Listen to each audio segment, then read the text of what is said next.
Fala, meu amigo e minha amiga, hoje é dia 14, terça-feira. Hoje o editorial final tá cheio, mas cheio de surpresa.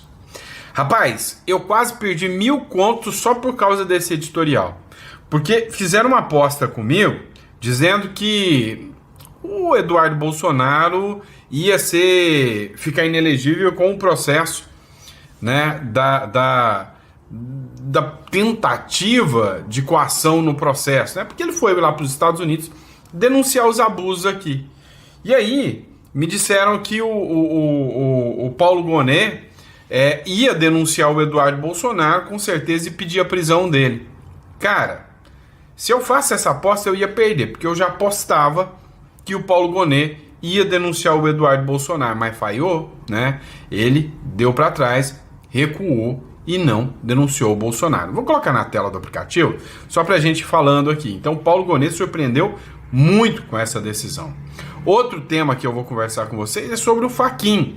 O ministro, presidente do STF, assumiu, mas tá causando um reboliço dentro do Supremo Tribunal Federal. Tá infernizando, tá causando um caos na vida dos demais ministros do Supremo Tribunal Federal. A gente vai falar sobre isso aqui com vocês.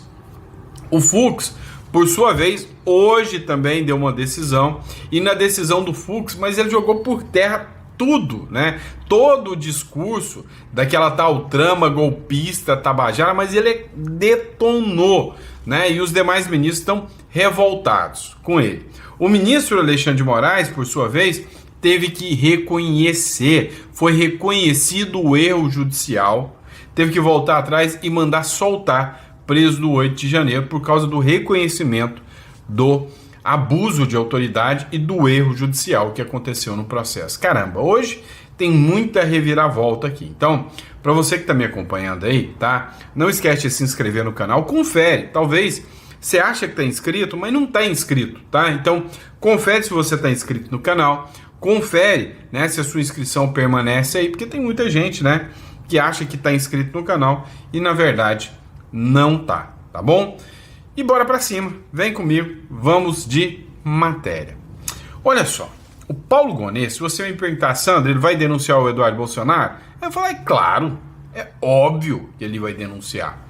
Só que o Paulo Gonet, ele se manifestou contra o pedido de prisão do Eduardo Bolsonaro, contra todo mundo, né? Estranhou e falou, então quer dizer que ele não vai agora contra o Eduardo Bolsonaro? Não. Mas ele vai apresentar a denúncia, ou melhor, já apresentou a denúncia, tanto contra o Paulo Figueiredo quanto o Eduardo Bolsonaro. E por que ele foi contra o pedido de prisão do Eduardo Bolsonaro agora, mesmo o ministro Alexandre de Moraes mandando ele se manifestar? É simples, porque o Alexandre de Moraes ele só quer uma coisa, só quer ver todo mundo, apoiador e da família Bolsonaro, atrás das grades. Enquanto o Paulo Gonet entendeu o seguinte, para que eu vou fazer um pedido de prisão agora, se não vai acontecer? Lá nos Estados Unidos ele não vai ser preso. E aí o Paulo Gonet manifestou contra o pedido de prisão, né, o que chocou os ministros do Supremo Tribunal Federal. O Procurador-Geral da República, o Paulo Gonet Branco, rejeitou o pedido apresentado pelos deputados Lindbergh Farias e Talíria Petroni para que fosse decretada a prisão preventiva do deputado Eduardo Bolsonaro. Rejeitou. Em manifestação encaminhada ao Supremo Tribunal Federal, Gonet afirmou que os parlamentares não têm legitimidade processual para solicitar tal medida, uma vez que o artigo 311 do Código de Processo Penal restringe esse tipo de requerimento só à Polícia Judiciária e ao Ministério Público. Então, a decisão do Gonet foi no sentido contrário, né, em relação a pedir a prisão do Eduardo Bolsonaro. Foi uma reviravolta, porque assim, hoje a impressão que você tem é que tudo que eles puderem fazer contra o Eduardo Bolsonaro, contra a família Bolsonaro, eles vão fazer, né? Mas só não foi efetivada aqui porque a gente sabe, não vai adiantar, só vai dar mais força para o Eduardo Bolsonaro uma ordem de prisão contra ele, porque você acha mesmo que o governo norte-americano vai deixar prender o Eduardo Bolsonaro nos Estados Unidos? Não vai. Vamos falar do Paulo Figueiredo? O Paulo Figueiredo comentou sobre o Eduardo Bolsonaro. Vocês estão sabendo, eu fiz no primeiro editorial, que deu briga feia entre Eduardo Bolsonaro e o Ciro Nogueira. E aí o Eduardo Bolsonaro deu umas respostas no Ciro Nogueira, que o Ciro Nogueira, né, simplesmente falou que já estava com a eleição ganha com o Tarcísio. E o Ciro Nogueira falou que ninguém da família Bolsonaro será mais apoiada, né, pelo Centrão, que ninguém da família Bolsonaro fará parte mais, né, da eleição. Ou seja, o Ciro Nogueira não vai apoiar mais a família Bolsonaro. O Valdemar da Costa Neto não deu nem moral, falou que isso, vai apoiar sim, tá? Tanto vai apoiar que o candidato ainda é o Bolsonaro. Mas rolou essa treta, mais uma divisão da direita, se é que eu posso dizer direita mais centrão, né? Ciro Nogueira e turma é centrão. E aí, o que chamou a atenção foi a defesa que o Paulo Figueiredo fez em relação ao Eduardo Bolsonaro.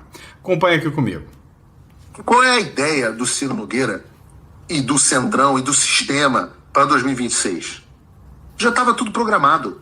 Vamos jogar o Bolsonaro em uma situação insustentável, vamos calar, vamos deixar o cara preso, vamos manter a ameaça dele para Papuda, deixar ele ferrado. Quando ele estiver no chão, a gente força ele a fazer um acordo de sucessão para um candidato que seja o candidato que o sistema quer. O sistema está de saco cheio do Lula. O sistema está de saco cheio do Lula. Lembrem-se, o sistema se livrou do Lula na Lava Jato. A Lava Jato era uma operação do sistema e eu sempre disse isso. Eu acho que hoje ninguém tem mais dúvida que Sérgio Moro era e é um cara do sistema, que foi útil ao sistema. Assim como Lula já fez parte do sistema e foi descartado, e voltou e foi reabilitado pelo sistema para ser o candidato a derrotar o Jair Bolsonaro. Não era isso que o sistema queria, mas teve que escolher. E agora o sistema quer escolher novamente o seu candidato. Só que não adianta, o candidato precisa ser alguém que endossado pelo bolsonarismo. E quem é o homem perfeito? O homem perfeito, o candidato perfeito para o sistema é Tarcísio Gomes de Freitas. Com o Tarcísio, o Ciro Nogueira, que terá enormes dificuldades de se eleger senador pelo Piauí, poderia ser talvez vice. O Tarcísio deixando o governo de São Paulo, quem assume era quem? É o vice do PSD. Então o Kassab também já ganharia o maior orçamento estadual do Brasil, o segundo maior orçamento do país, ao mesmo tempo que tem espaço no governo federal. Era bom para todo mundo do sistema. Estava tudo combinado. Estava tudo certo. Só tinha um diabo de uma pedra. E essa pedra se chama Eduardo Nantes Bolsonaro. E com Paulo Figueiredo, em certa medida.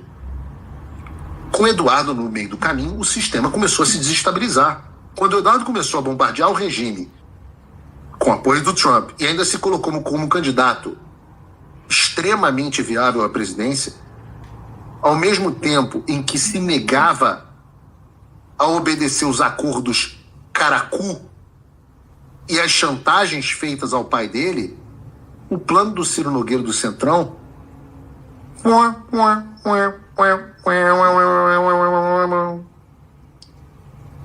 pois é, babou. E o que o Paulo Figueiredo falou aqui tá 90% alinhado com o que eu penso, tá? 90% alinhado.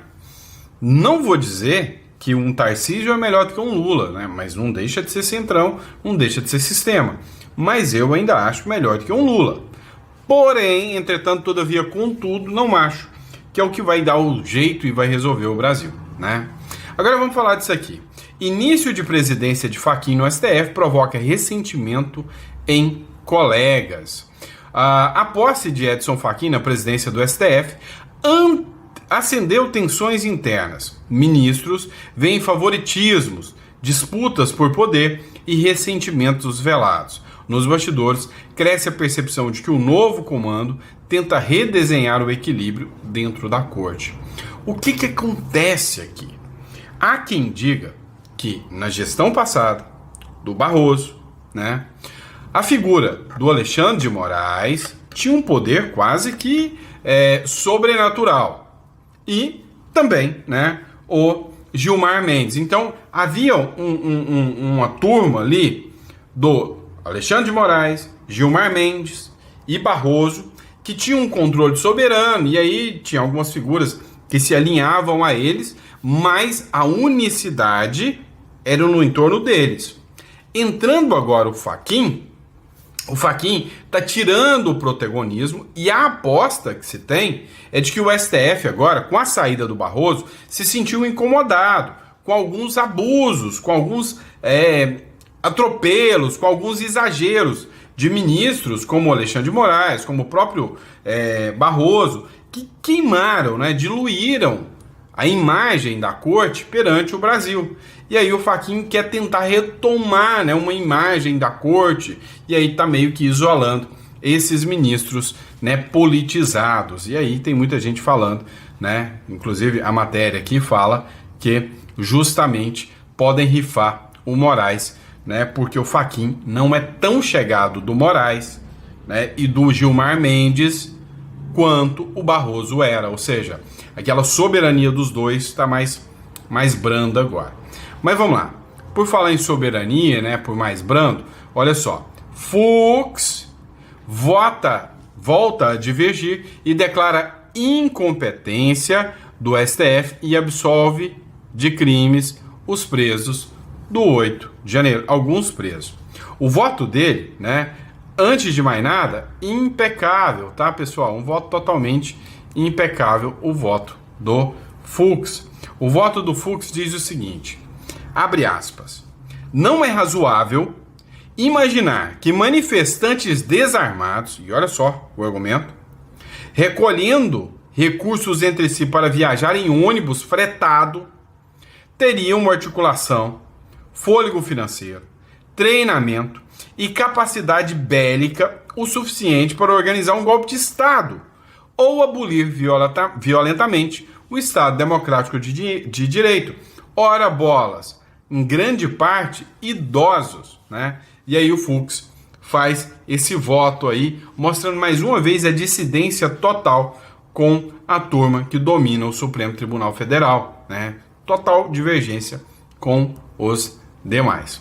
Vamos lá, essa matéria aqui é interessante, ó. Deltan Dallagnol, do Partido Novo, lidera a pesquisa para o Senado no Paraná.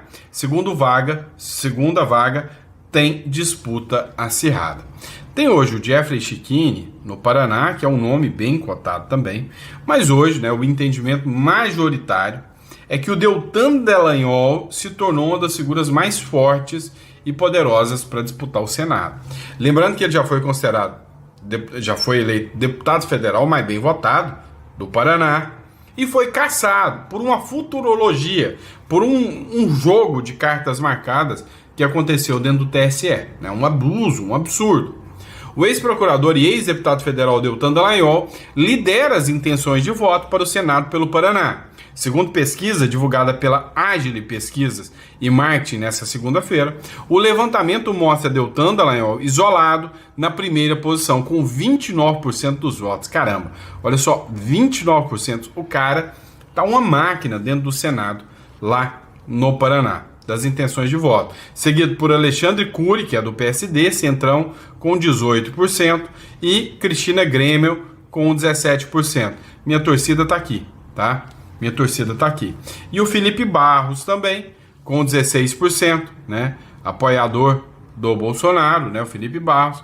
E aí vem o Zeca Dirceu, filho do Zé Dirceu, com 12%, mostrando que o Paraná, a maré não tá para peixe não, tá? O PSD, tá, que aparece aqui o Alexandre Cury, por causa do Ratinho, tá, gente? Se não fosse o Ratinho, ele não tinha projeção nenhuma, porque é do mesmo partido do Ratinho Júnior. Agora, o que acontece? Aqui ainda falta uma figura, que é o Jeffrey Chicchini, O Jeffrey Chicchini, que é uma figura que vocês tomaram conhecimento, agora recente, apareceu, advogado dos presos do 8 de janeiro, tá ganhando uma notoriedade grande pra caramba, tá? Outra matéria, essa aqui, top das galáxias. Vamos lá. Moraes manda soltar réu do 8 de janeiro após defesa apontar erro diabólico. Qual que é o ponto mais interessante aqui dessa matéria? Qual que é a mágica da matéria? Quem publicou, a Carta Capital, site de extrema esquerda, mostrando erros diabólicos do judiciário em relação aos presos do 8 de janeiro. O ministro do STF reconheceu falhas no acompanhamento das medidas cautelares que concedeu a liberdade provisória a Dilvânio Natal Gonçalves. O que aconteceu com o Dilvânio Natal Gonçalves? Ele tinha que comparecer na comarca, né, para prestar esclarecimento, estava de tornozeleira e tudo. A Justiça mandou uma notificação, isso em 2024 ainda, para que a vara de Uberlândia, a vara criminal de Uberlândia, né, ali Triângulo Mineiro, terra boa demais, né, mandou ali para Uberlândia para que Uberlândia justificasse se ele estava cumprindo as medidas. O que aconteceu? O fórum da vara criminal de Uberlândia falou: não sei de nada, nem sei se esse cara tá aqui, nunca apareceu aqui. E o Moraes mandou prender de novo, né, o Dilvânio Gonçalves. Mandou prender. Só que a Justiça demorou demais em analisar um pedido da defesa que dizia o seguinte: olha, foi totalmente equivocado, porque vocês mandaram ele prestar esclarecimento em outra vara. Agora vem pedir da vara penal, vocês causaram o dano. O ministro Alexandre de Moraes, do STF, determinou na terça-feira a soltura de Dilvânio Natal Gonçalves, réu pelos atos do 8 de janeiro. A decisão ocorreu após o magistrado reconhecer que a prisão preventiva havia sido decretada com base em informações equivocadas da Justiça de Berlândia, onde o acusado cumpria as medidas cautelares. Então, reconheceram, né, que as medidas foram indevidas. Vamos lá falar da Flávia Magalhães um pouquinho, porque isso está dando uma repercussão braba, né, esse caso da Flávia Magalhães. Vamos lá. Elon Musk, que anda desaparecido, sumido, moço, né? O Elon Musk ofereceu uma equipe de advogados para a brasileira Alvo de Moraes. A Flávia Magalhães recebeu apoio jurídico depois do mandato de prisão expedido pelo ministro do STF. O que acontece? Por que eu trouxe a matéria?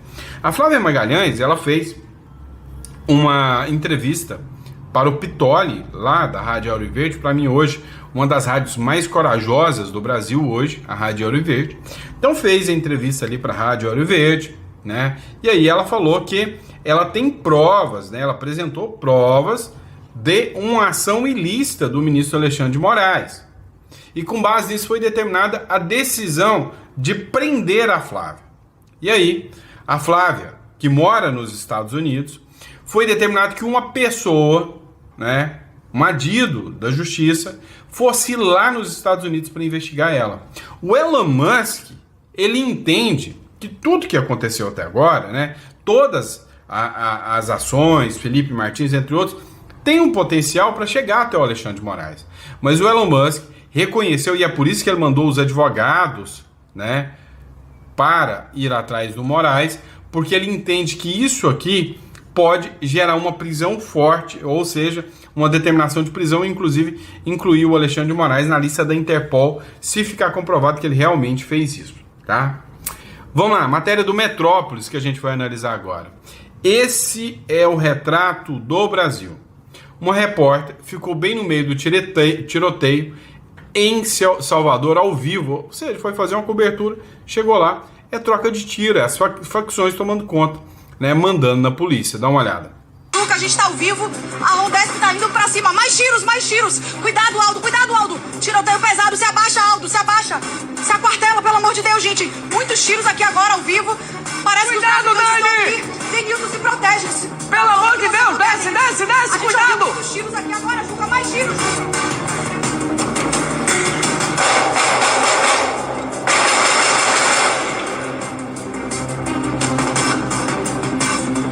Troca de tiro! Se abaixa, Dani! Se abaixa!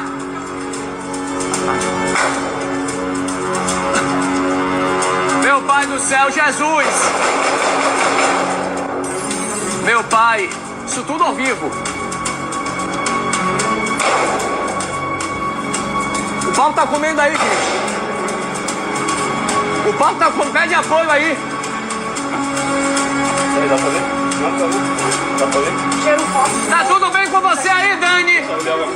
Tá tudo bem com a equipe, Dani? Olha, Juca. Tá tudo bem com a equipe? Juca, os traficantes estão aqui no sovaco das cobras. Mais tiros! Fica assim. Se protege no muro. É uma área de mata. Denilson, cuidado. Mais tiros, Juca. Não param de ouvir tiros. A gente não para de ouvir tiros.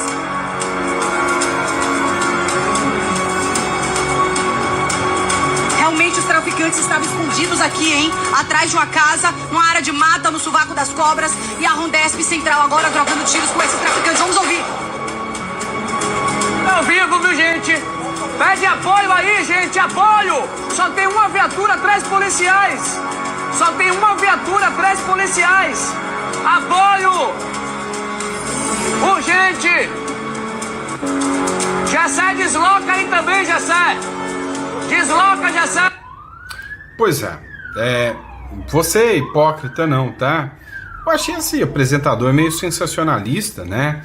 Porque assim, eu acho que ele deveria estar mais preocupado com a colega, né? Eu acho que ele estava mais preocupado com a audiência que daria ali, né? Isso pode ser uma opinião maldosa minha, né? Injusta minha, mas foi a impressão que eu tive. Vamos lá, pessoal. Já agradeceu hoje por não ser petista? Já? Dá uma olhada nessa matéria do Metrópolis. O sobrinho da Dilma Rousseff alega que Lula que acabou com a guerra em Gaza. O acordo de paz entre Israel e Palestina, que põe fim à guerra em Gaza, foi assinado na última semana após o intermédio dos Estados Unidos, mas não foi o Trump. O Trump financia a guerra. Quem salvou foi Lula. Lula que salvou a Palestina toda, e ainda bem que nós temos aqui, né, um TSE muito poderoso, esse cara que é parlamentar, ainda bem que nós temos um STF muito poderoso que nos livra da mentira e da desinformação, ainda bem, né? Imagina se não tivesse isso aqui. Esse cara aqui, ó, o sobrenome já diz, né? Pedro Rousseff, né? Ainda bem que ele é uma pessoa muito séria, que está apresentando aqui, né, a verdade dos fatos. Todo mundo sabe que o Trump e o Netanyahu nunca falaram sobre Gaza. A gente sabe também que aquelas imagens que circularam o mundo inteiro do Trump sendo ovacionado, né, no Congresso de Israel, aquilo é tudo inteligência artificial. Quem salvou mesmo foi o Lula. Olha o que a figura disse. Quem acabou com a guerra em Gaza chama-se Luiz Inácio Lula da Silva. É claro, foi o Lula. O Lula. Foi com um barzinho, com a cervejinha, tá? Trump ajudou, foi a financiar a guerra. O Lula fez o acordo de paz. Ainda bem que aqui não tem desinformação, né? Ainda bem que no Brasil, né, desinformação é punida com prisão que pode levar 27 anos. Ainda bem, porque isso aqui não é desinformação. O mundo precisa gastar dinheiro não com armas, sim com a comida para matar a fome de milhões de pessoas. Obrigado, papai Lula, né? Que coisa linda. Já agradeceu por não ser um petista hoje? Espero que sim, tá? Espero que sim, que você já tenha agradecido. É absurdo, né? É absurdo.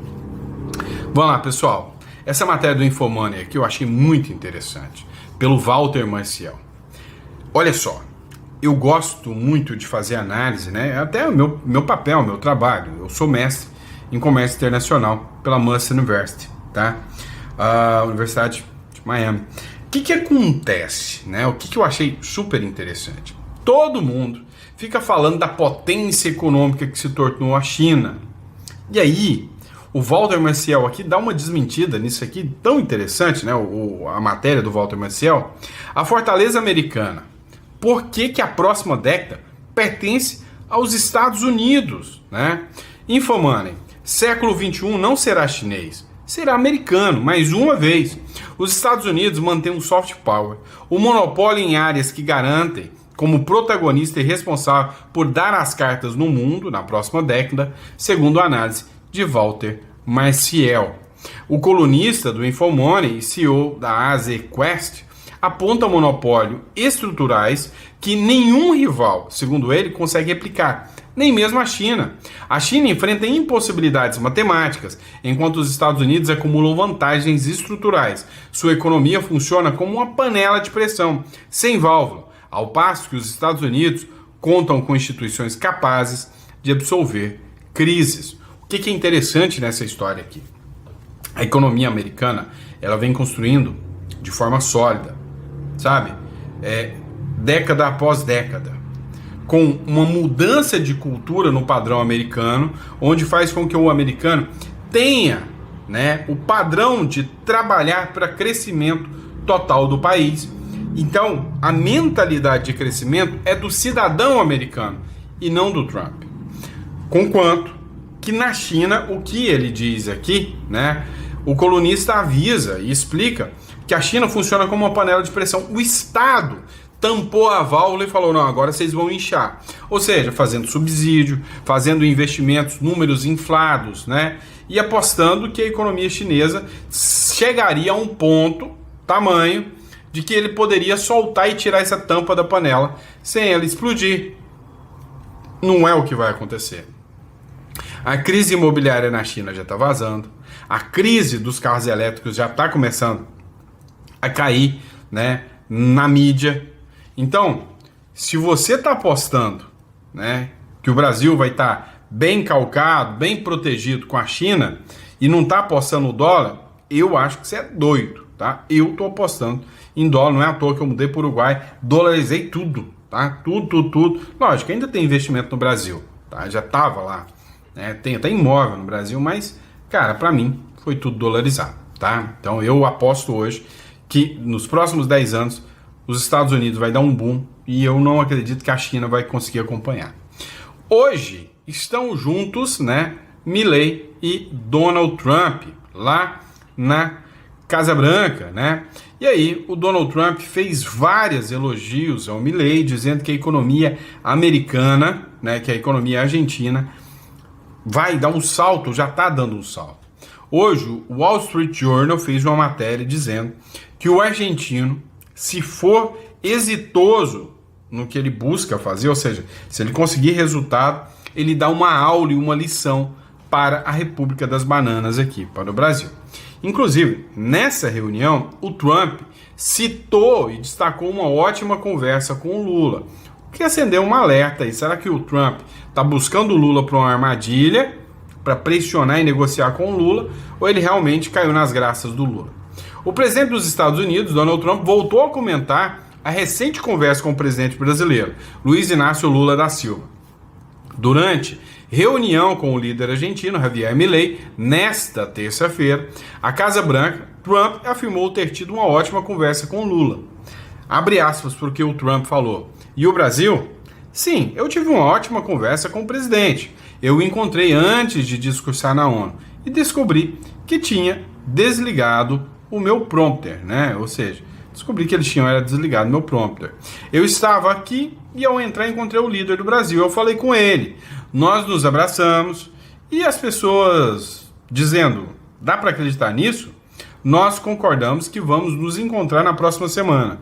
Não tive muito tempo para falar aqui. Foram cerca de 20 segundos, mas nós conversamos, disse Donald Trump, né, sobre o caso do Lula. E aí é que entra o detalhe, o perigo, né? Deixa eu ver se dá tempo pra gente falar dessa matéria. Pessoal, posso passar 5 minutos? Vou tentar aqui, tá? Fazer mais rápido. Há algo grave, perigoso. Essa reunião mostra muito. Aqui, nós já temos um nome fora dessa história, chamado Barroso. Essa reunião aconteceu, né? Logo depois que o Lula voltou de Roma, se eu não me engano, né, que foi essa reunião, e aí ela diz muito, ela preocupa muito nós brasileiros. Hoje o presidente é esse, o Fachin. O Fachin tornou-se presidente depois que o Barroso deixou a presidência, mas deixou também o próprio STF, tá? Deixou também o STF, o Barroso. Deixando o STF, surgiu uma vaga para o Lula.